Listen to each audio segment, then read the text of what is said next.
हे बघा तयार झालेला आहे आणि हा आपला सोडे मसाला तयार आहे। नमस्कार मंडळी, कसे आहात? मजेत ना? मी सौ तृप्ती सगुण माणगावकर मनभर रेसिपी मध्ये तुमचं स्वागत करते। आणि आज बघणार आहोत आपण सुकी मच्छी, त्याच्यामध्ये बघणार आहोत सोडे मसाला म्हणजेच ड्राय प्रॉन्स। तर ती आपण कशी करणार आहोत, कशी केली आहे ते आता आपण बघूया। चला तर मग।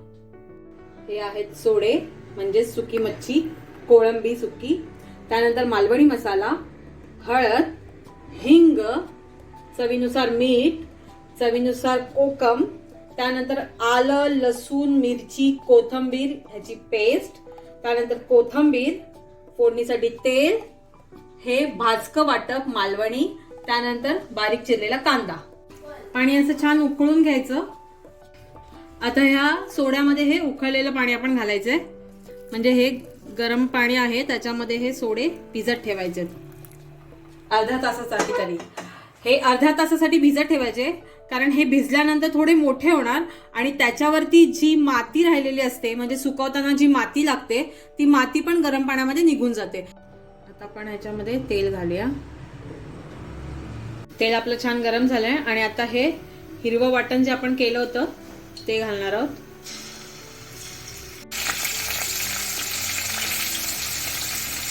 आता आपण ह्याच्यात कांदा घातलाय,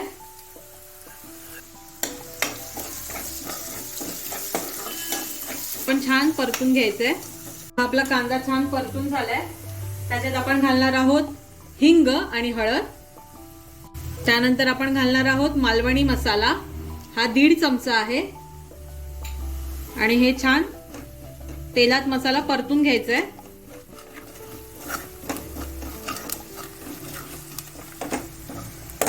गॅसची फ्लेम स्लोच ठेवायची आहे। आणि नंतर हे जे आपण सोडे भिजवले होते ते मी 2 पाण्यामध्ये स्वच्छ धुवून घेतले। आता हे आपण हे सोडे फोडणीला घालूया आणि हे तेलात छान परतून घ्यायचे।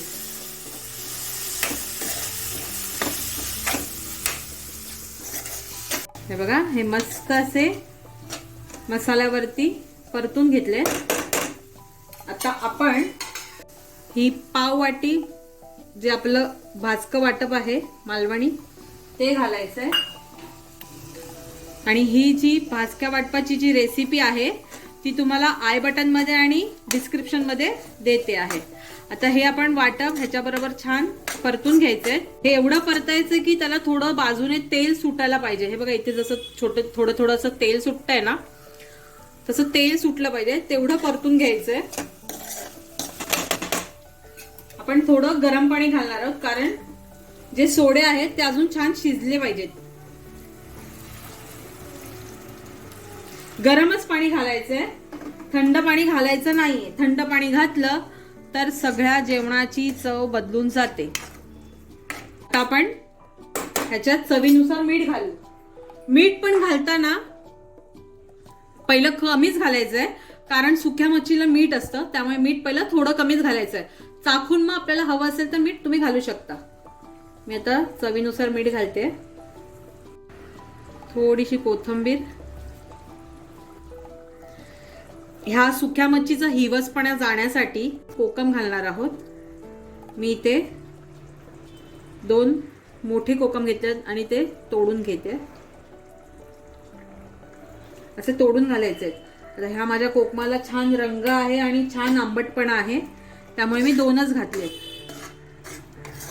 आता हे छान एकत्र करायचं आणि ह्याला 5 मिनिटाची वाफ द्यायची। आणि आता आपण हे झाकण काढून बघूया, 5 मिनिटं झालेली आहेत। सुरेख, हे बघा। आणि हे आपले सोडे छान शिजलेले आहेत बघा, आणि हे आपली सोडा मसाला तयार आहे।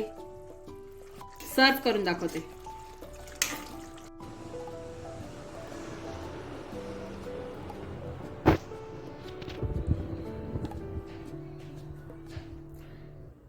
आणि हे आपली सोडा मसाला तयार झालेला आहे। तुम्हाला कसा वाटला तो नक्की सांगा. लाईक करा, शेअर करा, सबस्क्राईब करा आणि बेल आयकॉन बटन दाबायला विसरू नका. धन्यवाद. काळजी घ्या.